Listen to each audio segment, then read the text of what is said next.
Hello every one, ഇതെൻ്റെ ആദ്യത്തെ വ്ളോഗാണ്. ഫസ്റ്റ് സ്റ്റഡി വ്ളോഗും കൂടെയാണ്. ഞാൻ ഒരുപാട് നാളായിട്ട് PSCക്ക് പ്രിപ്പറേഷൻ റീസ്റ്റാർട്ട് ചെയ്യണമെന്ന് വിചാരിച്ചിട്ടിരിക്കുകയായിരുന്നു. എങ്കിൽ ഇന്ന് തന്നെ തുടങ്ങാമെന്ന് വിചാരിച്ചു. അതിനു മുമ്പ് നല്ലൊരു ചായയൊക്കെ കുടിച്ച് ഫ്രഷായിട്ട് തുടങ്ങാമെന്നാണ് വിചാരിച്ചത്. ഏകദേശം ഒരു 6 മണിയായപ്പോൾ ഞാൻ പഠിത്തം സ്റ്റാർട്ട് ചെയ്തു.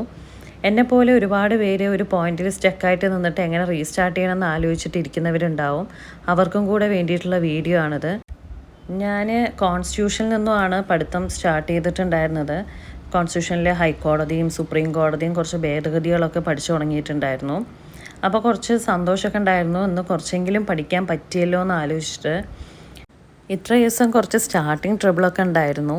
ഒരു പെർഫെക്റ്റ് ടൈമൊക്കെ കിട്ടട്ടെ എന്ന് വിചാരിച്ചിട്ടിരുന്നു. പക്ഷെ പിന്നീടാണ് മനസ്സിലായത് അങ്ങനെ ഒരു പെർഫെക്റ്റ് ടൈമൊന്നും നമുക്ക് കിട്ടില്ല. നമ്മുടെ സിറ്റുവേഷനൊക്കെ വെച്ചിട്ട് നമുക്ക് കിട്ടുന്ന ടൈം പഠിക്കുക എന്നുള്ളതാണ് നമ്മളെ കൊണ്ട് സാധിക്കുകയുള്ളൂ എന്ന് മനസ്സിലായി. എന്നെപ്പോലെ ഒരുപാട് വീട്ടമ്മമാരുണ്ടാവും ഇതുപോലെ സാഹചര്യവും സമയമൊന്നും കിട്ടാത്തവർ. എനിക്ക് അവരോട് പറയാനുള്ളത്, നമുക്ക് വീട്ടുജോലിക്കിടയിൽ ഒരു വോയിസ് ക്ലാസ് എങ്കിലും കേൾക്കാൻ പറ്റുകയാണെങ്കിൽ അത്രയും പഠിച്ചു എന്നുള്ള ആ ഒരു ഫീല് നമുക്കുണ്ടാവും. പിന്നീട് ഞാൻ കുറച്ച് പുറത്തു കൂടെയൊക്കെ ഇങ്ങനെ നടന്ന് മൈൻഡൊക്കെ ഒന്ന് റീഫ്രഷ് ചെയ്തതിന് ശേഷം പഠിക്കാമെന്ന് വിചാരിച്ചു. അതുപോലെ എനിക്ക് ഒരു കുഞ്ഞു ബേബി ഉണ്ട്. അവളെ കുറച്ച് നേരമൊക്കെ കളിപ്പിച്ച് അവളെ ഒന്ന് ഒരു സെറ്റാക്കിയതിന് ശേഷമാണ് ഞാൻ പിന്നീട് പഠിക്കാനിരുന്നത്.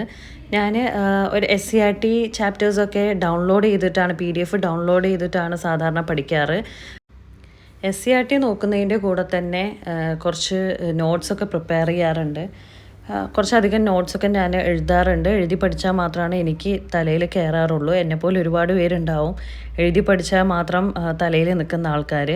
ഞാൻ പിന്നീട് മൈൻഡ് മാപ്സൊക്കെ യൂസ് ചെയ്യാറുണ്ട്. മൈൻഡ് മാപ്സ് കുറച്ചും കൂടെ റിവിഷൻ എനിക്ക് വളരെയധികം യൂസ്ഫുള്ളായിട്ട് തോന്നാറുണ്ട്. ഇപ്പോൾ എൻ്റെ വീഡിയോ ഇതുപോലെ എത്രത്തോളം എൻ്റെ ഈ വീഡിയോ മറ്റുള്ളവർ കാണുന്നോ എന്നൊന്നും അറിയില്ല. ഇതെൻ്റെ ഫസ്റ്റത്തെ വ്ളോഗാണ്. എൻ്റെ ഈ വീഡിയോ കണ്ടിട്ട് ഏതെങ്കിലും ഒരാൾക്കെങ്കിലും PSC റീസ്റ്റാർട്ട് ചെയ്യണമെന്ന് തോന്നുകയാണെന്ന് പറഞ്ഞു കഴിഞ്ഞാൽ നിങ്ങളിപ്പോൾ തന്നെ സ്റ്റാർട്ട് ചെയ്തോളൂ. പിന്നീട് ഒരു ദിവസത്തേക്ക് മാറ്റി വയ്ക്കരുത്. ഇന്ന് നമുക്ക് പറ്റുന്ന സാഹചര്യം ചിലപ്പോൾ നാളെ പറ്റണമെന്നില്ല. കുറച്ച് സമയമെങ്കിലും നമ്മുടെ മുന്നിൽ കിട്ടുന്നുണ്ടെങ്കിൽ ആ കുറച്ച് സമയമെങ്കിലും നമ്മൾ പഠിക്കുക എന്നുള്ളതാണ്. പലർക്കും ഫാമിലി സപ്പോർട്ടോ അതേപോലെ തന്നെ ഹസ്ബൻഡിൻ്റെ സപ്പോർട്ടോ അങ്ങനെയൊന്നും കിട്ടണമെന്നൊന്നുമില്ല. അപ്പോൾ നമ്മുടെ സാഹചര്യം എങ്ങനെയാണോ അതിനനുസരിച്ചിട്ട് പഠിച്ച് മുന്നോട്ട് പോവുക.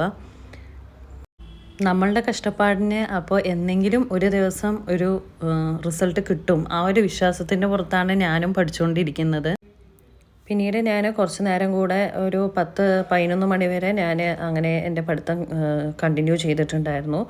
അതിനുശേഷം ഉച്ചയ്ക്കത്തെ കാര്യങ്ങളൊക്കെ ആയിട്ട് അങ്ങനെ ടൈം പോയി. ഈ വീഡിയോ നിങ്ങൾക്ക് എത്ര പേർക്ക് ഇഷ്ടമായെന്നറിയില്ല. ഇഷ്ടമായവർ ലൈക്ക് ചെയ്യുക, അതേപോലെ തന്നെ സബ്സ്ക്രൈബ് ചെയ്യുക. ഇതുപോലെയുള്ള സ്റ്റഡി വ്ളോഗൊക്കെ ഇനിയും ഉണ്ടാവും. അതുപോലെ തന്നെ PSC ടിപ്സും കാര്യങ്ങളൊക്കെ ഈ ചാനലിലൂടെ ഞാൻ നിങ്ങൾക്ക് ഷെയർ ചെയ്യുന്നതാണ്. വീഡിയോ ഇഷ്ടമായാൽ സബ്സ്ക്രൈബ് ചെയ്യുക. Thanks for watching.